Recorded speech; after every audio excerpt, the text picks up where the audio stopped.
여러분, 호르몬 다이어트라는 말이 있죠. 이게 괜히 있는 말이 아니라 체내 호르몬 균형이 깨져 있으면 뱃살이 잘 찌고 살이 잘 안 빠지게 됩니다.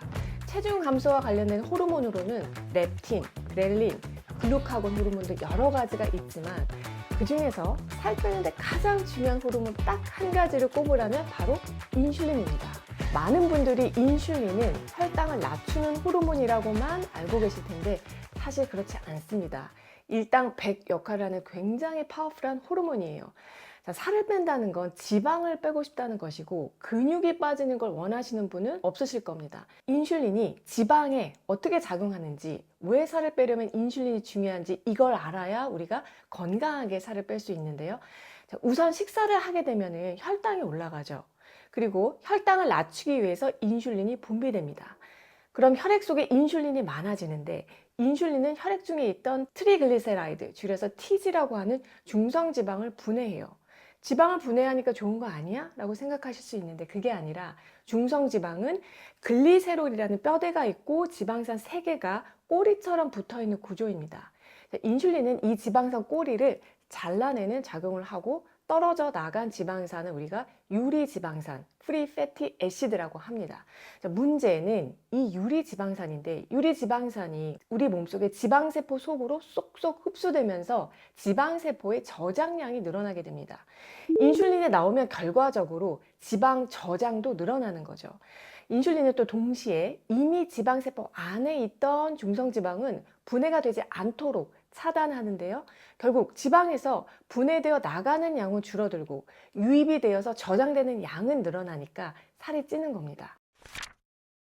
반대로 인슐린이 부족하면 뱃살 같은 지방 조직에서 지방 분해가 일어나는데요. 지방세포 내에 있던 중성지방이 분해됩니다. 그럼 떨어져 나온 유리지방산이 혈액 속으로 많이 나오면서 간으로 이동을 하게 돼요. 간에서 이 꼬리같이 긴 지방산을 다시 쪼개서 아세틸 코엔자임 A라는 것이 만들어지고 간이 이것을 케톤 물질로 변환시키게 됩니다. 케톤은 다시 골격근이나 심장, 뇌의 에너지원으로 쓰일 수가 있는데요. 그래서 지방이 분해되면 케톤이 생성되기 때문에 우리 몸에서 탄수화물을 연료로 쓰고 있는지 지방을 연료로 태우고 있는지 알아보는 방법으로 케톤 측정을 해보기도 해요. 자, 이건 오늘 아침에 제가 혈액으로 제 상태를 측정한 측정치인데요. 공복 혈당은 76 나왔고요. 또 케톤은 0.7 나왔습니다. 케톤 수치가 높을수록 체지방 분해가 빠르게 일어나고 있다라는 뜻인데 0.7이면은 몸에 무리가 없는 그런 적절한 정도로 지방 분해가 일어나고 있다는 뜻이에요.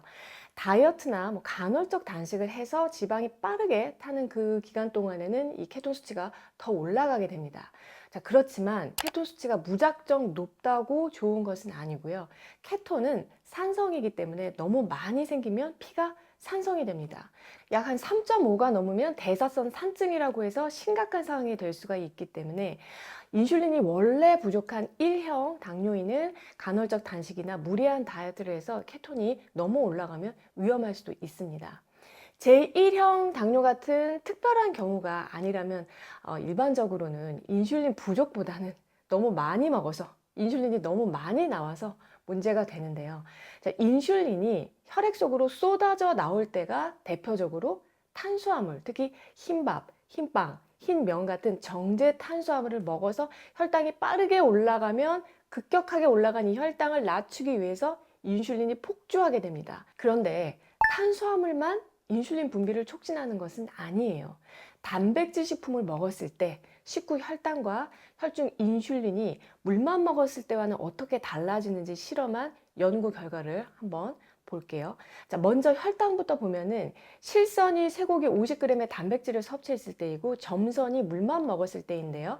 예상대로 물만 섭취했을 때는 혈청 포도당 농도가 점진적으로 감소하게 됩니다. 반면에 50g의 쇠고기 단백질을 섭취했을 때는 혈당이 초기에는 약간 증가했지만 2시간이 지나자 감소했어요.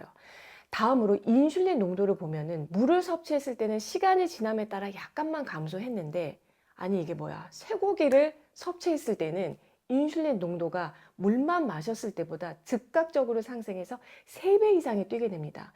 그러니까 2시간이 지나서도 여전히 굉장히 높은 상태로 식후 한 7시간까지 공복값으로 돌아오지가 않는 것을 볼 수가 있어요. 이렇게 음식을 먹으면 인슐린은 무조건 나오기 때문에 간헐적 단식으로 살을 뺀다고 하는 것도 그 핵심 원리가 바로 인슐린에 있어요. 의도적으로 우리가 공복 상태를 만들어서 인슐린의 양을 줄이는 거죠. 인슐린이 많으면 어떤 식의 경로를 통해서든지 중성지방의 저장량이 늘어나고, 인슐린이 줄어들면 이 모든 작용이 반대로 일어나게 됩니다. 혈액 속에 있던 지방을 쪼개서 지방세포로 흡수해서 지방 저장고를 늘리지도 못하고, 또 지방세포 안에 있던 중성지방은 분해가 되어버려요. 그래서 사실 살 뺄 때 칼로리 계산하는 게 큰 의미가 없다고 봅니다. 물론 전체적으로 칼로리 섭취를 줄이는 저칼로리 다이어트를 해도 체중 감소 효과가 있지만, 공복을 유지할 때보다 이 인슐린 수치를 낮추기는 어렵고, 또 이 저칼로리 다이어트로 칼로리 제한을 계속 하다 보면은 우리 몸이 이거에 적응을 해서 기초 대사량이 떨어지고, 그래서 잘못하면 조금만 먹어도 살이 찌는 리바운드 현상이 나타날 수도 있습니다. 자, 그렇다고 오해하시면 안 되는 게, 살 빼려면 인슐린만 무조건 낮추면 되는 거냐? 그렇지 않은 게, 인슐린은요 또 포도당을 근육세포로 유입시키는 작용을 하기 때문에 인슐린이 계속 낮으면 근육이 빠질 수가 있어요.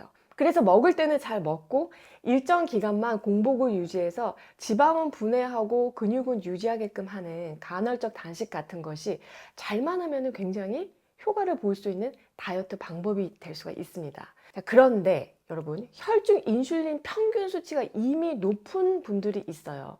이런 분들은 살이 잘 안 빠지겠죠. 고인슐린 혈증이라고 하는데, 정확하게 확인을 하려면 8시간 금식을 한 다음에 공복 상태의 혈중 인슐린 농도가 한 10 이하여야 정상으로 봅니다.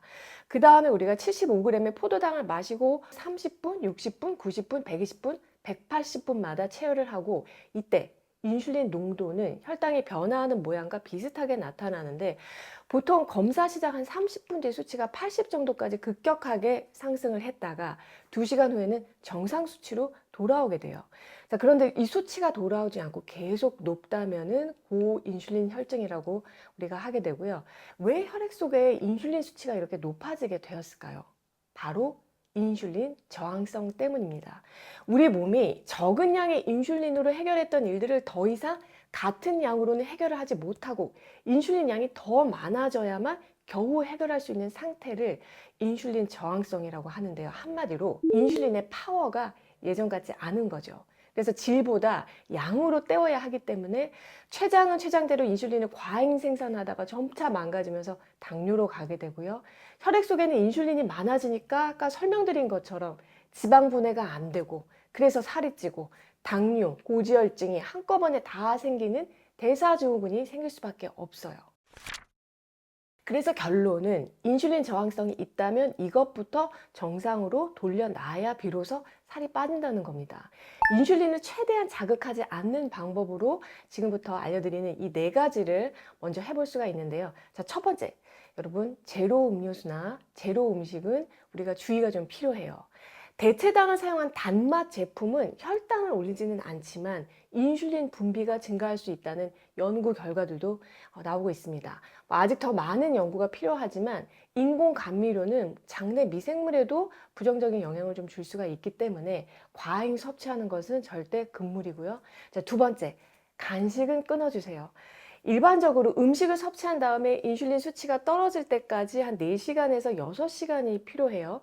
그래서 식사하고 식사 사이에 적어도 4시간의 텀을 두셔야 합니다. 그리고 세 번째, 24시간 혈당 측정기를 적극 활용해 보실 것을 추천드려요. 공복이나 식후 2시간 혈당만 보는 것이 아니라 이 하루 종일 내 혈당이 어떻게 올라가고 내려가는지 즉시 내 눈으로 확인할 수 있고, 또 어떤 음식에 대해서 내가 특별히 반응하는지, 운동을 하면은 혈당이 어떻게 변하는지 모니터링을 할 수가 있습니다. 혈당이 춤을 추면은 인슐린도 같이 춤을 추고 있는 것이기 때문에 24시간 혈당 모니터링 방법이 내 몸 상태를 파악하는 데도 도움이 되고, 이것을 참고 삼아서 우리가 나한테 맞는 식단과 운동도 짤 수가 있어요. 자, 네 번째, 간헐적 단식을 추천드려요. 물론 제대로 된 방법으로 해야 하는데, 예를 들어 근육량이 너무 적은 마른 비만은 자칫 단식을 하면서 근육량이 감소할 수 있고, 또 사람마다 몸 상태가 다를 수가 있기 때문에 다양한 간헐적 단식 방법 중에서 나한테 어떤 게 제일 좋은지 위의 영상 참조해 주셨으면 해요. 오늘 인슐린에 대해서 공부 여러분 잘 하셨나요? 결론은 인슐린이 많아지면 지방을 저장하고 부족하면 분해하기 때문에 살을 빼기 위해서 관리해야 하는 가장 중요한 호르몬이다 라는 것이고요. 인슐린 저항성이라는 것이 무엇인지, 또 건강도 찾고 다이어트에 성공하기 위해서 인슐린을 관리하는 방법 4가지로 제로 음료수, 저당 음식의 이 단맛에 주의하는 거, 그리고 간식 끊는 거, 24시간 혈당 측정기 활용하는 거, 또 나한테 맞는 간헐적 단식 해보기를 말씀드렸습니다. 쉬운 것부터 하나씩 실천해 보시고요. 여러분 아무쪼록 몸도 마음도 가벼운 한 해가 되셨으면 해요. 저는 다음에 또 좋은 내용으로 찾아뵐게요.